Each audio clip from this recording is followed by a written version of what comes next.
Coucou la famille, j'espère que vous allez bien. De mon côté, ça va super bien. Petite vidéo aujourd'hui pour mieux vous expliquer la différence entre un permis de travail post-diplôme et l'admissibilité à la résidence permanente ici au Québec. Certains d'entre vous sont un peu confus quand on parle des conditions du permis de travail post-diplôme et aussi des conditions d'admissibilité à la résidence permanente au Québec. Donc, la vidéo d'aujourd'hui est là pour mieux vous expliquer. Donc, si nous commençons par le permis de travail post-diplôme. Le permis de travail post-diplôme est donné par le fédéral, ok? Et les conditions s'appliquent à toutes les provinces et territoires canadiens. Pour être admissible à un permis de travail post-diplôme, il faut que tu sois un étudiant inscrit dans un programme de formation de 900 heures et plus, ok? 900 heures et plus dans un établissement d'enseignement désigné.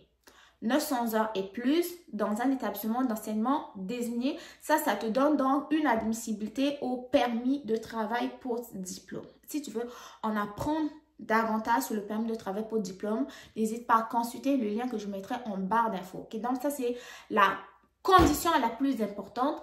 Programme de formation de 900 heures et plus dans un établissement d'enseignement désigné.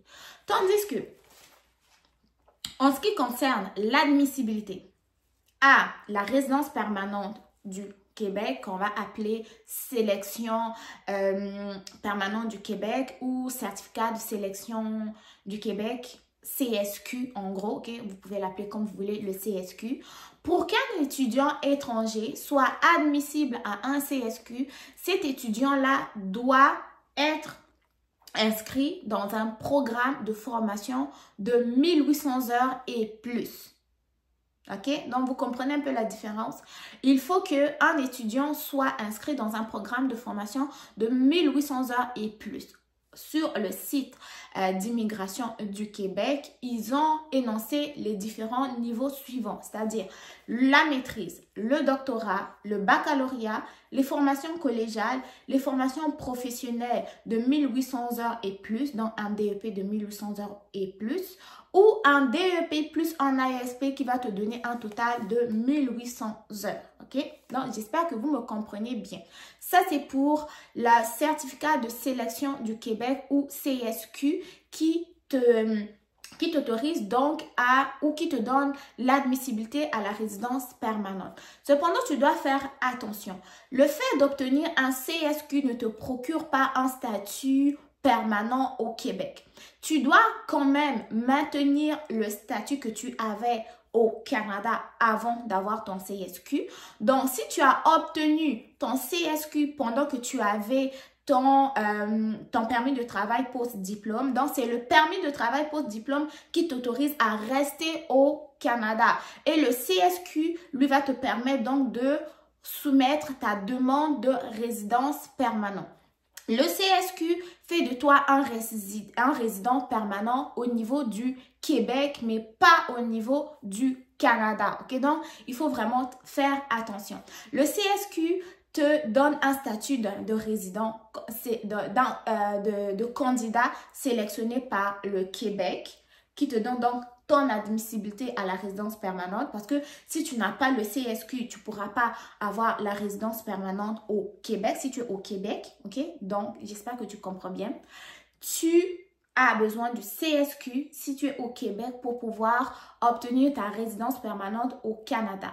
Le fait d'avoir le CSQ ne te donne pas un statut permanent au Canada, ça te donne l'admissibilité à avoir la résidence permanente.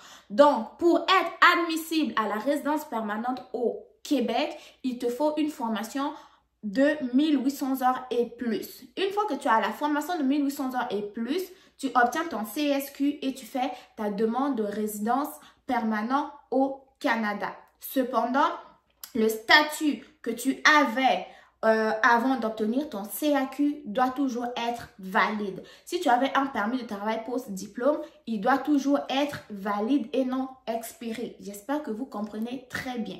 Donc, pour le permis de travail post-diplôme, si nous revenons, les conditions sont des conditions générales qui s'appliquent à toutes les provinces et territoires canadiens, y compris le Québec. Ok? Alors que pour la sélection permanente du Québec, il te faut une formation de 1800 heures et plus. Ok, donc j'espère que vous comprenez. Donc, c'est plus facile pour les gens qui vont aller dans les autres provinces. En ce qui concerne la résidence permanente, ils peuvent, ils vont simplement avoir leur permis de travail post-diplôme et compte tenu du programme qui est appliqué dans leur province là, ils vont pouvoir candidater pour la résidence permanente. Alors que pour le Québec, lui, il veut que tu aies eu au moins une formation de 1800 heures et plus pour obtenir facilement ton CSQ. Si tu n'as pas fait une formation de 1800 heures et plus et que tu es passé par le permis de travail post-diplôme, là, tu vas passer par un autre programme d'immigration du Québec qu'on va appeler le programme des travailleurs réguliers, autrement dit. Et c'est là que tu vas devoir avoir une expérience de travail et ensuite de ça, postuler pour ton CSQ et maintenant postuler encore pour la résidence permanente. Ok, donc avec une formation de moins de 1800 heures, le chemin est un peu zigzagué pour obtenir la résidence permanente, alors qu'avec une formation de 1800 heures et plus, ça va comme un peu plus direct. Ok, j'espère que vous m'avez compris un peu, mais pour ce qui est du permis de travail pour diplôme, n'importe qui pourra l'avoir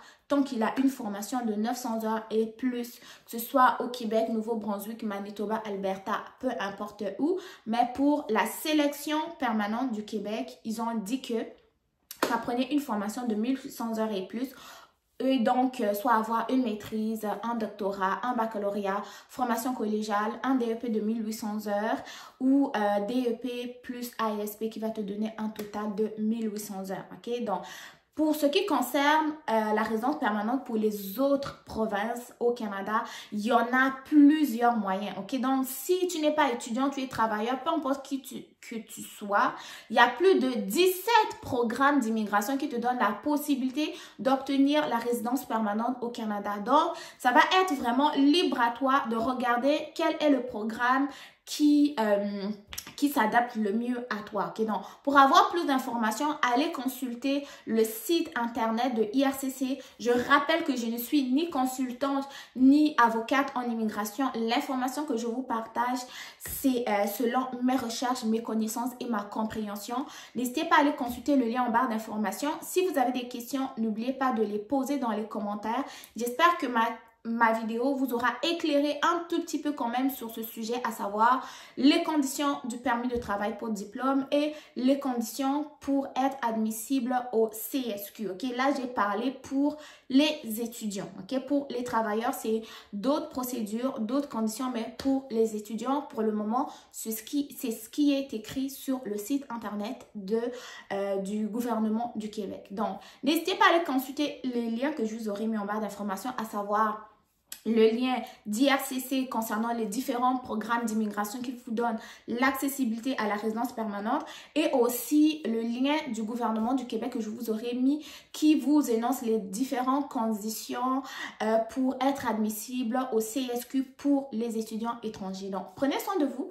Bon succès dans vos différentes démarches. On se retrouve très bientôt pour une nouvelle vidéo. N'oubliez pas de liker, de partager, de vous abonner sur mes différents réseaux sociaux. Facebook, TikTok, Instagram et Facebook. D'ici là, portez-vous bien. On se dit à très bientôt. Bye bye.